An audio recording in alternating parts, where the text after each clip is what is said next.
Околу 500 граѓани на така наречената иницијатива за заедничка Македонија вечерва промаршираа по улиците на Штип во знак на протест против, како што велат, воведувањето на двојазичност во Македонија. Како млад човек на оваа држава немам ништо против различностите, но не на овој начин, не за затворени врати со одлуки и промени кои не се во полза за еднината на младите во Република Македонија, иако сметам дека различностите не зближуваат и треба да ја градиме својата иднина заедно, сепак сме граѓани на Република Македонија и не смееме да дозволиме ова да ни се случува и да останеме индиферентни како младина која се бори за своите права и сака да ја продолжи својата иднина во оваа држава. Дел од протестирачите рекоа дека се овде и поради тоа што се против некои политички личности. Сум против оние арамиите, аболицираните арамии, како Заев, како Ахмети и така натаму тијанините, што са таа клапа.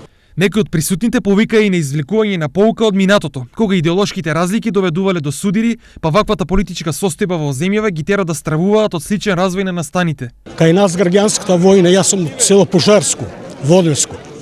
Истата на таков начин избори имаше, по изборите, разбираш, излегува партизани ваму нам да се тепат партиите еден со друг.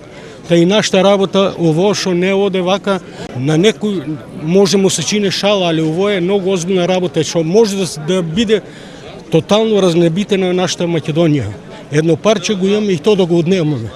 Освен штипјани на протестот имаше и луѓе од соседните општини, дојдени овде како што рекоа да го изразат своето незадоволство. Оваа говорница од Штип сме дојдени од Кочани, му порачуваме на Иванов, председател, господин председател, да не и подпишува за да прават влада, доколку мисле да го има, нека си да оставка и ово на ново ќе тераме све. На протестот кој траеше околу 1 час, евидентно беше и присуство на повеќе градоначалници и други високи партиски функционери. Инаку, освен во Штип, протести во наредните денови се закажани и во други општини од регионот.